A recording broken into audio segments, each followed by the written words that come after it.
Full and final offer सामने रख दी गई है। आपके ख्याल में मामला सिर्फ न्यूक्लियर एनरिचमेंट पर ही स्टिक किया है या फिर आबनाए हुर्मुज़ भी एक मामला है मगर जेडी वैंस ने उसके ऊपर बात नहीं की है? जी बहुत शुक्रिया। मैं तलत साहब की असेसमेंट से मुतफिक हूँ कि ये मुज़ाकरात एक पेचीदा मसले पर हैं और ये उसकी शुरुआत है इन्हें भी। इस आला सतह पर बड़े अरसे बाद ये दोनों ममालिक ने एक दूसरे के सामने बैठकर उनको अपनी अपनी तजावीज़ भी दी हैं, अपनी शराइत भी बताई हैं और अपनी जो लिमिटेशंस हैं, हदूद हैं, वो भी बता दी हैं। तो अब इन दोनों को नेचुरली वापस जाना है, अपने अपने उसके ऊपर काम करना है। हमारी सबकी ख्वाहिश तो थी कि कम अज़ कम जंग बंदी की तोसी का ऐलान कर देते तो ज़्यादा अच्छा होता। लेकिन शायद उन्होंने यही मुनासिब समझा कि वो टाइम प्रेशर में ही उसके ऊपर कंसिडरेशन करेंगे। अब इन्होंने चूंकि मालूमात तो कोई ख़ास दी नहीं है, जी जी। लेकिन अंदाज़ा यही है कि न्यूक्लियर एनरिचमेंट पे भी अब जिस तरह पहले ईरान बहुत आराम से मान जाता था, आराम से तो नहीं लेकिन मतलब एक उनका पुराना स्टैंड था कि हाँ जी 2015 में भी उन्होंने एग्रीमेंट कर लिया था और अभी हाल ही में 27 फरवरी तक जब ओमान फैसिलिटेट कर रहा था उस वक्त भी कर लिया था।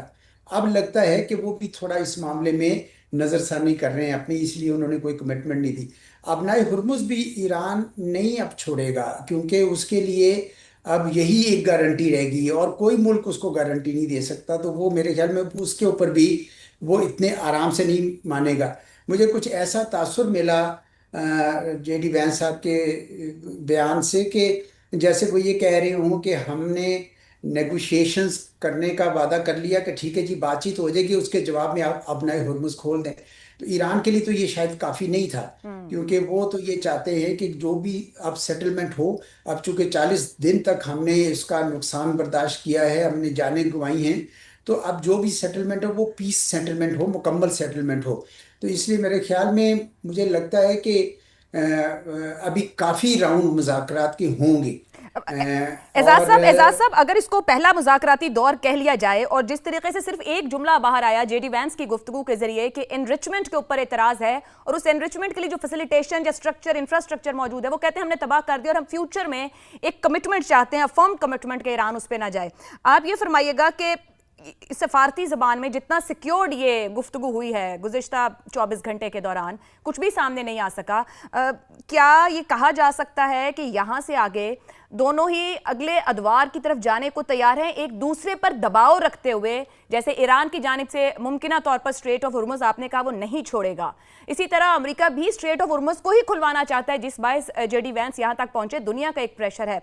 सो क्या अगले अदवार ये 14 दिन वाली डेडलाइन से पहले होते आपको नजर आते हैं? ये तो नहीं अब हम कह सकते कि उससे पहले होते हैं कि नहीं होते, क्योंकि दोनों साइड्स ने बिल्कुल कार्ड्स अपनी अपनी जो नो चेस्ट के करीब रखे हुए हैं। बिल्कुल। लेकिन मेरा ये ख्याल है कि इनको जंग बंदी में तोसीक करनी पड़ेगी और करनी चाहिए।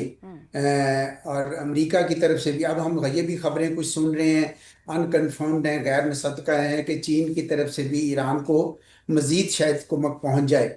तो उसके बाद तो अगर अमेरिका मगर जंग मगर करता एजाज है साहब, तो उस पे अमेरिका का भी एक स्टेटमेंट आया कतई कलामी की माजरत कि बड़ी मुश्किल होगी अगर ऐसा हुआ, और चीन ने तरदीद भी की है। वो जो रिपोर्टेडली मीडिया के अंदर सर्कुलेट हो रहा है उस पर चीन की तरदीद भी आई है। बड़ी अच्छी बात है जी, क्योंकि जंग को आगे नहीं होना चाहिए, वेरी इसका वेरी सीज फायर तो एक्सटेंड भी होना चाहिए। मैं बिल्कुल इस बात से इत्तेफाक करता हूँ कि ये पहला ही राउंड है, अभी और बहुत सारे राउंड्स होंगे।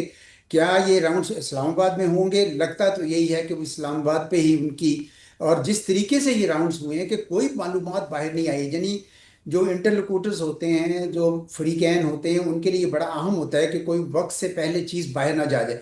मुझे याद है कि एक आखिरी लम्हों में राइटर्स की तरफ से एक खबर चल पड़ी कि ईरान के लिए के हवाले से चली कि जी ईरान के लिए शायद उनके कुछ कंसेशन देंगे कि उनके फ्रोजन एसेट्स जो हैं जी छोड़ जी दिए बिल्कुल। जाएंगे। इस तरह की जो स्पेकुलेशन है वो मेरे ख्याल में अवॉइड हुई है ज़्यादातर। और वो इसलिए उनका कॉन्फिडेंस बहाल रहेगा कि बातचीत तो बहरहाल करनी होगी। और इतने पेचीदा मामले में भी कोई भी फरीक पहले कंसेशन नहीं देगा। तो हमें we should keep our fingers crossed और उम्मीद रखनी चाहिए। और पाकिस्तान मेरे ख्याल में अपना जो फैसिलिटेटिंग का रोल है जो उसका वो अदा करता रहेगा और करते भी रहना चाहिए। ऐसा सब एक और नुक्ता सिफारती जबान के हिसाब से, या जब मुल्कों के ताल्लुकात या जिन पार्टीज का कॉन्फ्लिक्ट हो उनके दरमियान होते हों, जितनी सीक्रेसी हमें नजर आ रही है मुज़ाकरात को लेकर, ईरान की जानिब से जरूर कहा गया कि कुछ नए पॉइंट्स भी ऐड हुए हैं, इख्तिलाफात को भी कम करने की कोशिश की जा रही है। सामने कुछ नहीं आया कि किस पर बात आगे बढ़ी है, किस पर इख्तिलाफ है किसी भी जानिब से। एक कंफर्म्ड खबर जिसे कहा जाए वो अभी भी मौजूद नहीं। जितनी सीक्रेसी इस मामले में रही, क्या कहा जा सकता है कि दोनों जानिब से बातचीत में एक दूसरे पर एतमाद का इजहार है, कि जिस तरह आपने कहा कि क्लोजिंग टू द हार्ट वो चीज़ों को रख के चल रहे हैं, वो चाहते हैं कि एतमाद साजी हो और कुछ मुस्बत इसमें से निकल सके? बिल्कुल सही कह रही हैं आप, क्योंकि वक्त से पहले खबर बाहर निकल जाए तो उस पे 10,000 किस्म के तबसरे शुरू हो जाते हैं, तो मुल्कों के लिए मुश्किल हो जाता है। कई बार पब्लिक ओपिनियन ऐसा बन जाता है कि आपकी पोजीशन लॉक हो जाती है।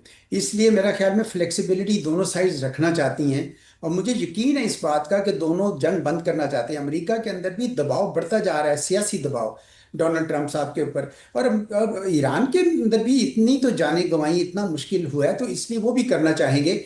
और पाकिस्तान ने भी कोई मेरे ख्याल है इसको मुस्बत तरीके से ही कहा है कि जी ये सही है कि हमने अपनी जो गुड ऑफिस दिए हैं और आइंदा भी कोशिश हमारी जो यही होगी।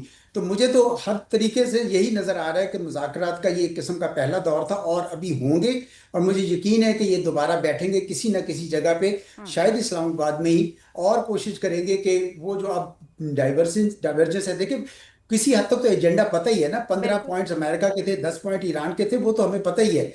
लेकिन हमें यह भी पता है कि ज्यादा जो झगड़ा है या ज्यादा जिसका मसला है वो अब स्ट्रेट ऑफ हॉर्मुज पे है और ईरानी न्यूक्लियर प्रोग्राम पे है। लेबनान के ऊपर भी था, क्योंकि सीज फायर जो है वो इसराइल ने मुकम्मल तौर पर नहीं किया।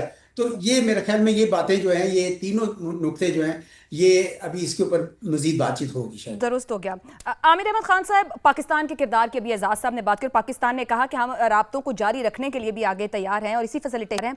मगर एक जुमला जो जेडी वैंस ने जब मीडिया से आके 2 से 2.5 मिनट शायद बात की, उसके अंदर बोला, उनका ये कहना था कि जो शॉर्ट कमिंग्स रह गई इन नेगोशिएशंस के दौरान, it was not because of Pakistanis who did an amazing job and really try to help us and Iranians bridge the gap and get to a deal. मतलब पाकिस्तान का किरदार वो दोनों भी मानने को तैयार हैं कि अगर कोई शॉर्ट कमिंग रही तो उनकी जानिब से वो तैयारी मौजूद नहीं थी। मगर जाहिर बात है होपफुल सभी थे कि जल्द से जल्द कुछ निकले, और सभी खास तौर पे अगर डिप्लोमेसी की ज़बान को समझा जाए तो उसमें वक्त दरकार है। इन दो खास तौर पे कशीदा ममालिक की जो आपस में हालात रहे हैं, किसी बड़े मुआहदे की तवक्को बहुत जल्द रखना, क्या हम कहें कि हकीकत पसंदाना नहीं है? बिल्कुल नहीं है Ayesha, and I think from what I remember जितने भी संजीदा प्रोग्राम्स मैंने अपने मीडिया पर भी देखे हैं, हमारे अपने प्रोग्राम के अंदर भी हम अक्सर बार बार यही क्वेश्चन करते रहे पाकिस्तानियों को, ख़ास तौर पे बिकॉज ज़ाहिर है पाकिस्तान के लिए बहुत बड़ा इवेंट था और पाकिस्तान के कप्तानियों के जज्बात जो हैं वो बहुत जुड़े हुए थे इससे। लेकिन फिर भी हम बार बार क्वेश्चन करते रहे कि ये ऐसी चीज़ नहीं है कि जो आएंगे थोड़ी देर बात करेंगे और फिर कोई हतमी नतीजे तक पहुँच जाएगी। बहुत गंभीर मामला है। पाकिस्तान को जो मिलना था और जो पाकिस्तान की जीत होनी थी जी, वो ऑलरेडी हो चुकी है।